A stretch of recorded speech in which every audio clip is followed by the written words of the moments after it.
Welcome back to my channel. This is Molly. You're watching Mirror Readings. And y'all, this 59th gift of intimacy means being seen, even with bad hair. And as much as I'm stressing out about my hair right now, okay, I just can't seem to get it together. We are sharing a moment of intimacy right now, you, me, and everyone watching this video, because I am willing to be seen being imperfect, vulnerable, more eager to connect than I am eager to be perceived in a certain way. And that's what this 59th gift of intimacy is all about. I'm Molly, you're watching Mirror Readings, and we're talking about Gene Key 59, if you haven't figured it out already. That's the shadow of dishonesty, the gift of intimacy in the city of, transparency. This 59th shadow of dishonesty is unique in that it often begins internally. It begins when we start lying to ourselves, which often happens unconsciously. But as we lie to ourselves more, we begin projecting that out onto others. And then when others don't live up to our usually unspoken expectations, we start to blame them. But the origin of that blame and external projection is all about the lies we tell ourselves that we oftentimes don't even track. We typically avoid our trauma, and trauma compounds over this lifetime and many lifetimes. So a lot of times, like what we're avoiding when we're being dishonest with ourselves is the pain of facing that trauma. But if you haven't found this out already, eventually you will. Trauma chases us down.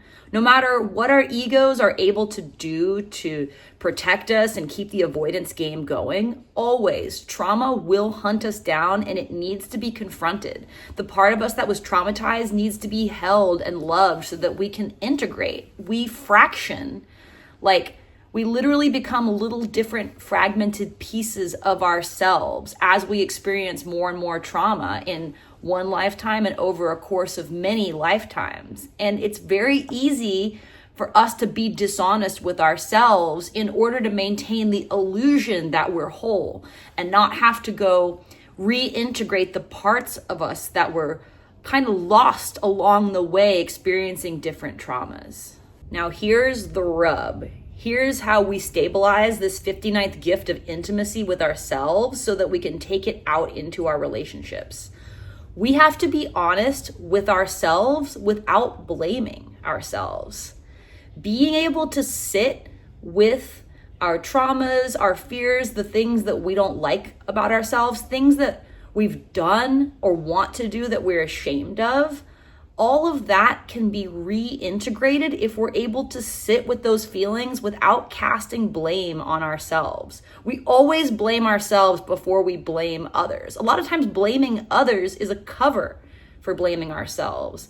And when we can truly be honest with ourselves without pointing the finger back at us, then we're already in the gift of intimacy. By the way, this is the inner work that allows us to fully show up in our relationships and meet people where they're at. We can't meet people where they're at until we can meet ourselves where we're at. But once we do this inner work, we're actually safe to be intimate with. When we're pointing the finger at ourselves and beating up on ourselves and just kind of like looping on often the past, right? Or what we're afraid of for the future, we can't open ourselves up to true intimacy. And the gift of intimacy is where all the good stuff happens, all right? That's where where the rubber hits the road on the whole point of being alive. We can't be afraid to be seen. And I don't know about you guys, but I am afraid to be seen. Doing this channel is this is me healing my fear of being seen. In many ways, it's easier to share this intimacy with, no offense, a bunch of strangers on the internet who I now feel like are the homies. Thank you so much for being here.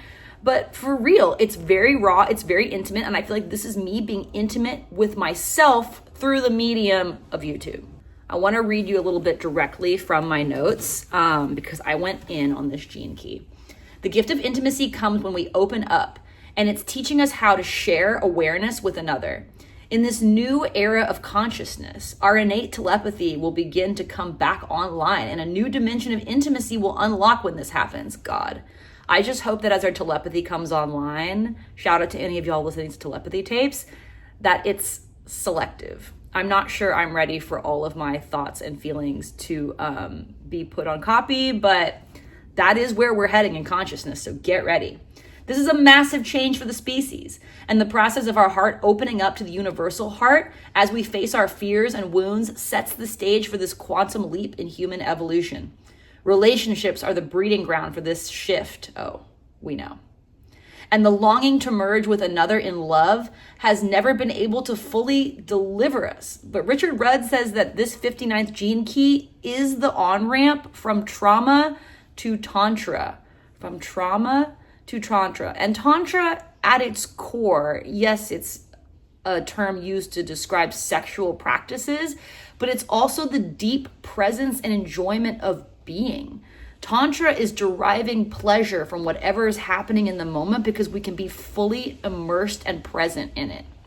So this on-ramp from trauma to tantra, describes this gift of intimacy, and our whole life becomes a tantric expression of savoring and protracting slow pleasure. Intimacy is actually a very internal experience as we become intimate with our own heart, and so much of our transformation takes place within us, and then we no longer need other people to change to be able to love them, because we can love ourselves as we are. For real, y'all, the way that I talk to myself when I'm editing these videos, I used to not be able to stand like the sight of myself, my own voice. I would just die of cringe. And now I speak to myself so sweetly when I'm filming and editing, and I mean it. Like this intimacy with myself, it is opening up an entire new dimension of relationship potential for me. Also, when we share our trauma in intimate relationships, we have to be fully present to be able to really be with that other person. So automatically just sharing our traumas with another brings us into this gift of intimacy. Granted, we have to be able to be present and heartfelt with it, but then we're there. We're in intimacy, and then we're already on our way to the city of transparency. Transparency means that all is known. There's nothing to hide. There's that non-selective telepathy for you. Soon we are going to live in a society that is completely and totally transparent. And it's actually really hard for me, like right now, just sitting here in my 3D world to imagine what that would be like and how I would experience other humans if I have the intimacy of knowing in real time how they're truly feeling, what they're really thinking. This 59th city breeds unconditional love. True transparency, they also call it in the gene keys disinterested love. But when we know all, we can love as is. Nothing is hidden. We don't need to know anything else. We don't need other people to be any type of way. We can just love them in a disinterested way, meaning that we don't need to change them. Our relationships are the path to higher consciousness. And this city of transparency takes root when our heart opens and stays open. Y'all know how it is, all right? Shit happens, our heart gets broken, we're like, no, I'll never love again. And it's like, that ain't it. At a certain point on the path to enlightenment, our hearts get opened, right? The door gets kicked down and that door stays open. That's the city of transparency. Everything from death to sex will have no hold on our consciousness anymore when enough of us start to achieve this Siddhic state, because we're all just going to melt into universal love. But between then and now, right, we got a long way to go, I think, in our consciousness evolution.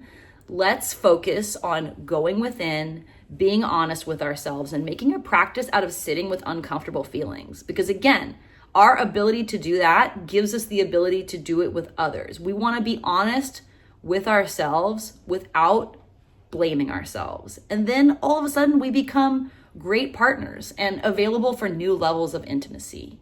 I'm Molly, you're watching Mirror Readings. Thank you so much for visiting my channel. If you'd like to get a Gene Keys reading from me, please visit my website, mirrorreadings.com, and subscribe to this channel to save 15% on my offerings.